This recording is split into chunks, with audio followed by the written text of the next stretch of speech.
Lovely. It's a good job we're not recording. We are. Yeah, but we're not. We are. We've started the episode already. Have we? Yeah, with your Bert, we're starting that. Oh, okay. Starting it on my bird. Yeah. Sweet. I'll start the clock then. Alright. How to become a YouTube professional. Yeah. By Twin and Richards. Scratch your face, itch your balls, burp, fart. And then get an actual professional who knows what he's doing called Twins to then do all the work. Why take it seriously? I thought this was meant to be fun, Twin. I don't know what I'm supposed to be doing. I have no idea. I was supposed to ring Roman, but I just rang him and nothing happened.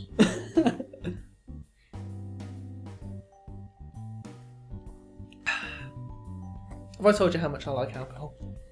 You have, yeah, multiple times actually in the last few hours. Oh, good. So, what was I talking about? I don't know, what was it? Oh, that was it. Fitness. And your dad.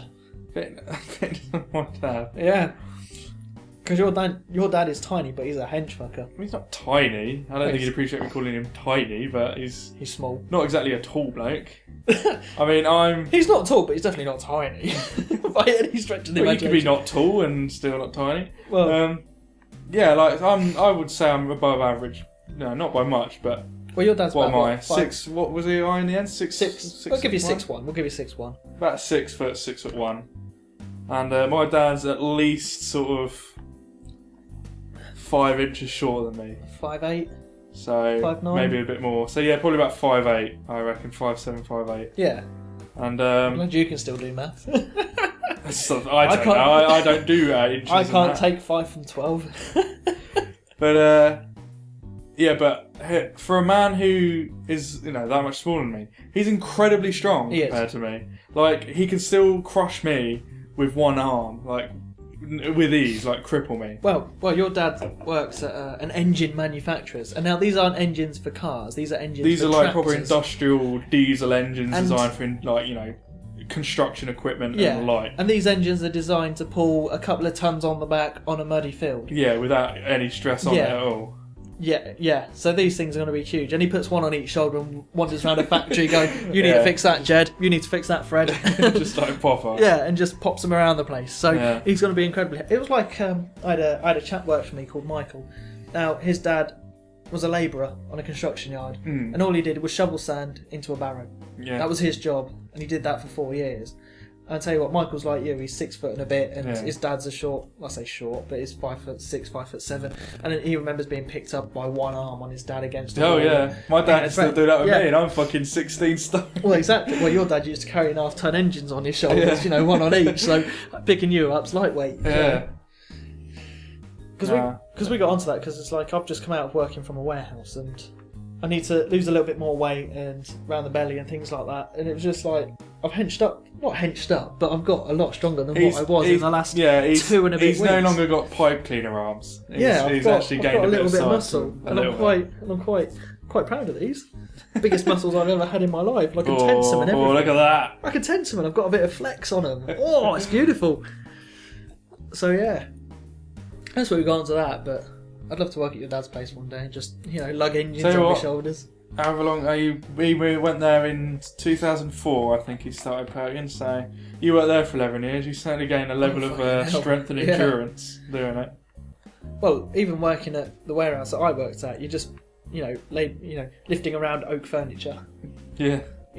And it's all of a sudden you just get used to it. Like the smallest thing I was picking up was probably, like regularly, you'd get things lighter, but regularly 20 kilos, and they were chairs. Yeah. Now chairs came in boxes of 2. And you wouldn't just get a 2 set on their own. They tend to come in 4s or 6s. Yeah. Now, you're doing that for 17 runs minimum. And everyone's going to have a chair. You're picking up the lightest and you go up to 100 kilos for a wardrobe. Yeah.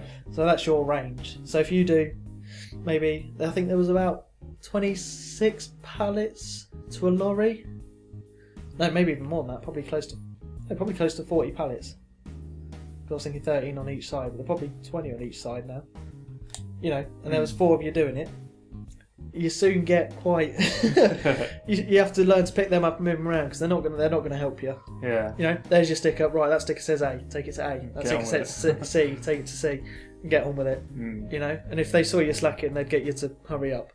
But it wasn't. Don't get me wrong. It wasn't high pressure. They wouldn't keep an eye on how many pallets you're doing. They'd just see if you're dawdling. Yeah. They'd get on you. Yeah.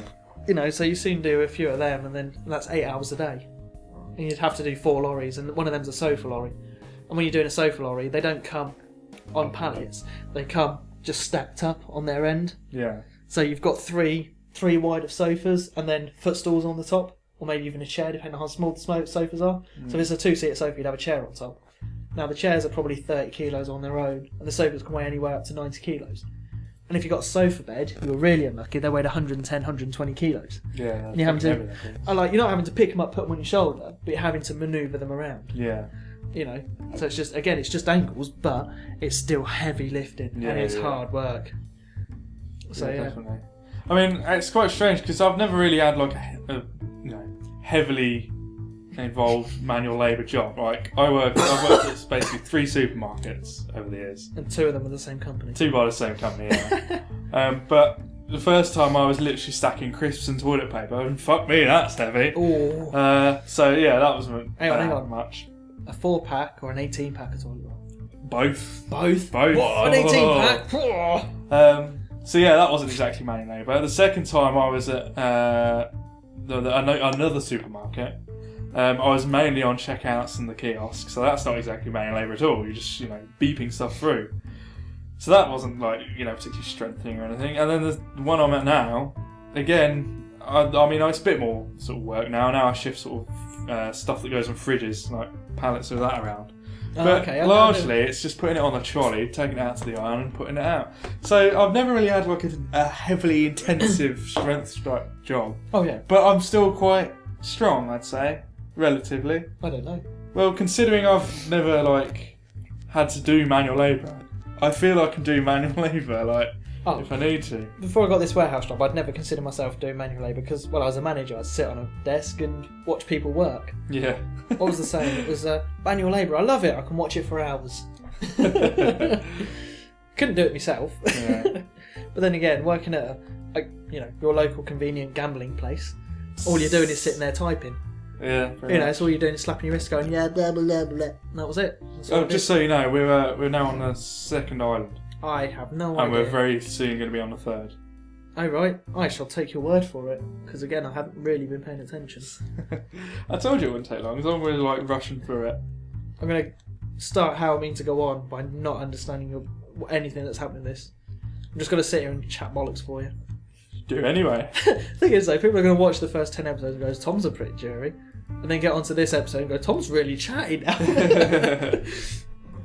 Fuck you, Manny. Alcohol does wonders. So that going out. Yeah. Was he the one that goes, you need to crack a few omelettes to make eggs? You need to crack a few omelettes to make a few eggs. Yeah. Something like that. Yeah, that's this guy. Yeah, he wasn't very Who good. Thankfully dies. Oh, does he? Yeah. I'm glad you spoiled that for me because I didn't know. It's not a key plot point, Is it not? so I won't worry too much. Do you kill him or does he get killed? Why does he get killed? I think you Why are we spoiling the plot now? We want to keep people watching this because some people. Because they're watching this for the plot, as we rush through it all, skip every cutscene. I can't remember whether you kill him or not. I can't wait to see the analytics of this. It's just going to be us. It'll be like the first 25 seconds. Oh shit, they're talking bollocks. Everyone's off. Well, this is our podcast-esque type video series. If we have one, this would be it.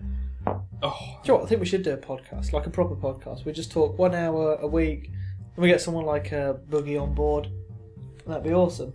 Yeah, someone who has billions of subscribers. No, not necessarily, but just someone with a great personality. Like, I really like Boogie. I really love the stuff he does.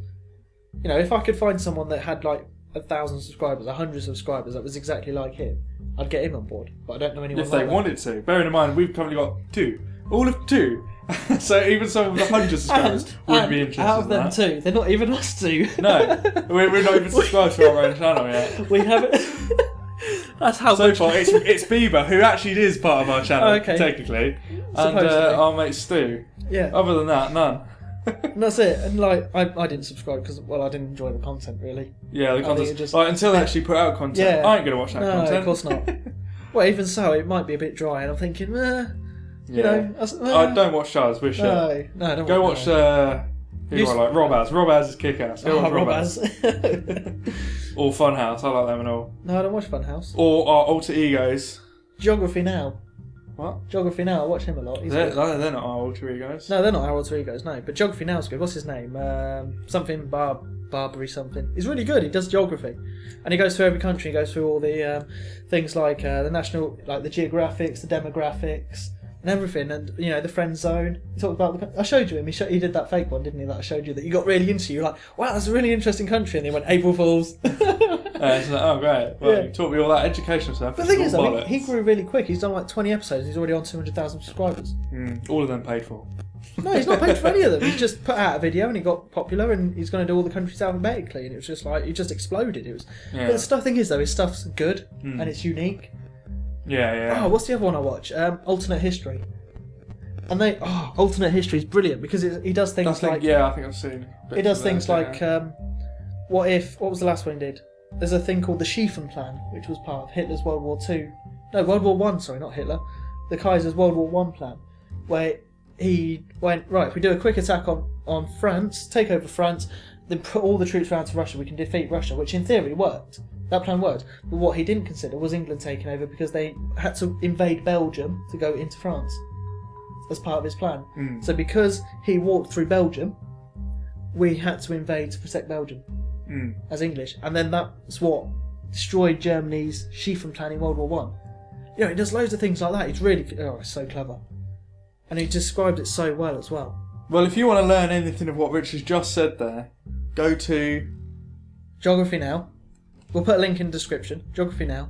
Will we? Will you not? I have access to this. I mean, I haven't been, told, but okay. I have access to this, so I'll put a big penis in there. I don't think you understand how to annotate anything, do you? No, I don't. Oh, no, not in the editing. I'll just put Here's it in the link description. for, what is it, Geography Now? Geography Now. Here's Geography Now. And what was which the is other interesting. And Alternate History Hub. Right, for that. So there you go. And there's a link as well. But yeah, you should really watch it because they're really good. Fuck all the gaming people, like whoever we watch. Rob Az and Nerdcubed and... Yeah, you don't want to be wasting your time on gaming things. You want to be learning. Number File as well. Make sure you watch us. Number File, you want to watch them? Who? Number File. If you like maths and shit, go just numbers. Love numbers. Anyway, that's the end of this episode. Is it? Yeah. Already? Now you can go watch those other channels. Watch those other crap. Then come back and watch us. Yeah, then watch our videos again multiple times. Look, you've still got to get the dealer. Yeah, but it's going to take ages yet, so, another 5 minutes probably. Oh, so we're going to start the episode now then? Yeah, so end and start again. Bye. Bye.